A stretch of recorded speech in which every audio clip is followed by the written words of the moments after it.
কিন্তু এই দেশটিকে নিয়ে যে একটা গভীর ষড়যন্ত্র চলছে, এটা তো অস্বীকার করার কোনো উপায় নেই। গভীর এক ষড়যন্ত্র জাতীয় এবং আন্তর্জাতিক পর্যায় থেকে। আসসালামু আলাইকুম দর্শক, দেশের নানান ধরনের ডামাডোল, নানান ধরনের ঘটনার মধ্যে একটি বিষয় অন্তত কোটি কোটি মানুষের চোখ দুজন মানুষের প্রতি। একজন আমাদের রাষ্ট্রপতি মোহাম্মদ শাহাবুদ্দিন চুপ্পু, আর একজন সেনাপ্রধান জেনারেল ওয়াকারুজ্জামান। মানুষের মনে নানান ধরনের গুঞ্জন, মুখে মুখে নানান ধরনের গুজব, নানান ধরনের প্রশ্ন ফিসফিসানি। রাষ্ট্রপতি মোহাম্মদ শাহাবুদ্দিনের কি হতে যাচ্ছে, সেনাপ্রধান জেনারেল ওয়াকারুজ্জামান কি করতে যাচ্ছেন, অথবা তার ভাগ্যে কি ঘটতে যাচ্ছে।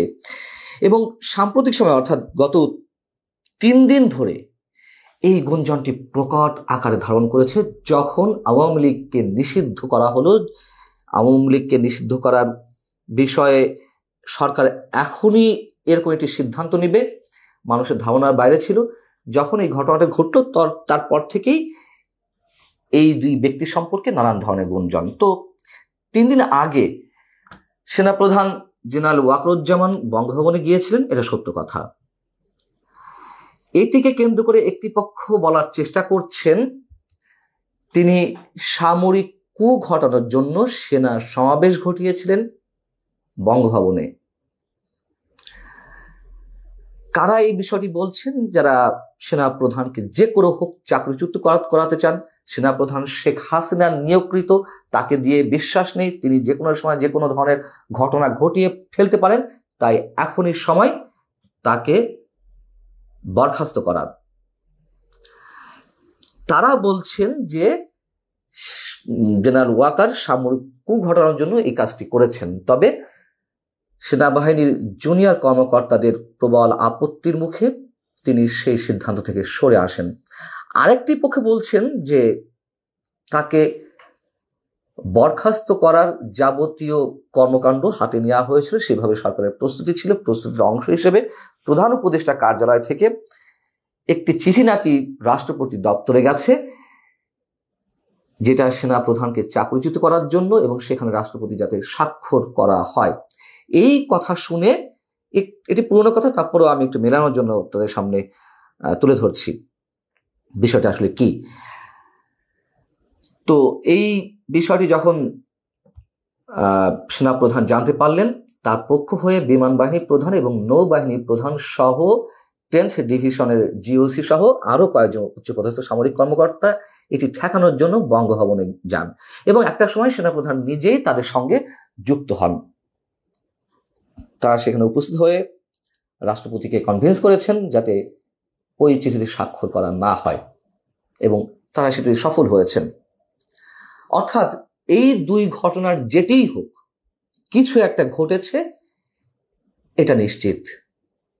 এবং কিছু একটা যে ঘটবে, কিছু একটা ঘটতে চলেছে, এটা মানুষ দীর্ঘদিন ধরে আশঙ্কার মধ্যে রয়েছেন। এখন বিষয় হচ্ছে কি, যে রাষ্ট্রপতি মোহাম্মদ শাহাবুদ্দিন তিনি আওয়ামী লীগের লোক, আওয়ামী লীগ দ্বারা নির্বাচিত, এটা আমরা সবাই জানি। তাই সরকারের সব পক্ষের থেকে তাকে সন্দেহের দৃষ্টিতে রাখা হয়েছে। খুবই স্বাভাবিক একটি বিষয়, এবং যার কারণে সরকারের আশীর্বাদ পুষ্ট যে রাজনৈতিক দল এনসিপি বা জাতীয় নাগরিক পার্টি, তার নেতারা অথবা বৈষম্য বিরোধী ছাত্র আন্দোলনের নেতারা, আমরা তো প্রকাশ্য দেখলাম যে বঙ্গভবন ঘেরাও করা হলো তার অপসারণের জন্য। পরবর্তীতে বিএনপির প্রবল আপত্তির মুখে সেই বিষয়টি ঠেকানো গেছে, কিন্তু পুরোপুরি যে তিনি নিশ্চিন্ত অবস্থা আছেন, নিশ্চয় তা নয়।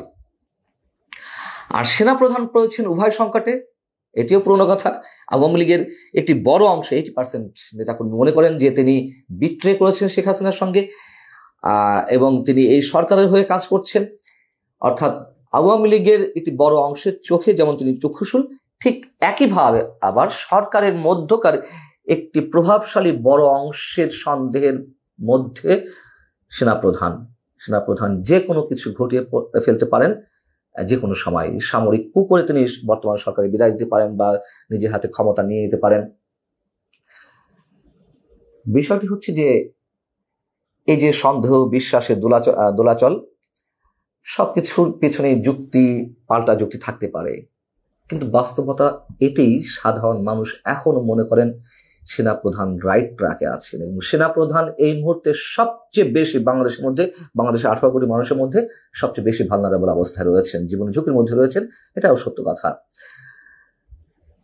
সেনাপ্রধান যেটা বলছেন রাইট ট্র্যাকে আছেন কিনা, তিনি তো 5 আগস্ট বলেছিলেন যে তার উপরে আস্থা রাখতে এবং যত দ্রুত সম্ভব দেশকে একটা গণতান্ত্রিক অবস্থায় উত্তরণের ব্যবস্থা তিনি করে ফেলবেন। যে বক্তব্যের প্রতিধ্বনি তিনি আবারও করলেন গত 25 ফেব্রুয়ারি পিলখানা ট্র্যাজেডি দিবসে। তিনি তার বক্তব্যে ফ্রি, ফেয়ার এবং ইনক্লুসিভ নির্বাচনের কথা বলেছিলেন। সেই জায়গা থেকে জাতীয় নাগরিক পার্টির নেতাদের, তখনও তো এই পার্টি আত্মপ্রকাশ করেনি, অর্থাৎ বৈষম্য বিরোধী ছাত্র আন্দোলন সমন্বয়কদের তুমুল সন্দেহ ছিল এবং সন্দেহ প্রকট আকার ধারণ করলো যে আওয়ামী লীগকে তিনি ইনক্লুসিভ নির্বাচন বলতে আওয়ামী লীগে অংশগ্রহণের কথাও বোঝাতে চাইছেন। এরপরে তো আরো অনেক কাহিনী ঘটেছে। সেনাপ্রধান আওয়ামী লীগকে চান কি না চান, সেনাপ্রধান নির্বাচন চান কি না চান, তার একটি কথা তো গুরুত্বপূর্ণ ওই দিন ছিল, যার কারণে আমার এই কন্টেন্টটি করা। সেটি হচ্ছে আপনারা সবাই কাদা ছুড়াছুড়ি করবেন না। এইভাবে একে অন্যের প্রতি কাদা ছুড়াছুড়ি করলে দেশের স্বাধীনতার সার্বভৌমত্ব হুমকির মুখে পড়বে। আমাকে তখন দোষারোপ করতে পারবেন না। প্রত্যেকের জায়গা থেকে একটু চিন্তা করুন। তিনি যতই বিতর্কিত হন অথবা বিতর্কের বাইরে থাকুন, এই কথাটি কি আমরা কেউ অস্বীকার করতে পারবো? যা কিছু ঘটছে মুক্তিযুদ্ধের পক্ষে বিপক্ষে, যা কিছু ঘটছে রাজনৈতিক সমীকরণ থেকে বিএনপির বিপক্ষে, একসময় এনসিপি আবার কখনো জামাতের বিপক্ষে, জামাত আবার কখনো এনসিপির বিপক্ষে, বিএনপি আবার জামাতের বিরুদ্ধে, এই যে কাদা ছোড়াছুড়ি, এর মধ্যে আমরা ধরে নিলাম সব কটি পার্টি দেশপ্রেমিক, কিন্তু এই দেশটিকে নিয়ে যে একটা গভীর ষড়যন্ত্র চলছে, এটা তো অস্বীকার করার কোনো উপায় নেই। গভীর এক ষড়যন্ত্র জাতীয় এবং আন্তর্জাতিক পর্যায় থেকে। তো আমরা সেনাপ্রধানের বক্তব্য কিভাবে উড়িয়ে দেব?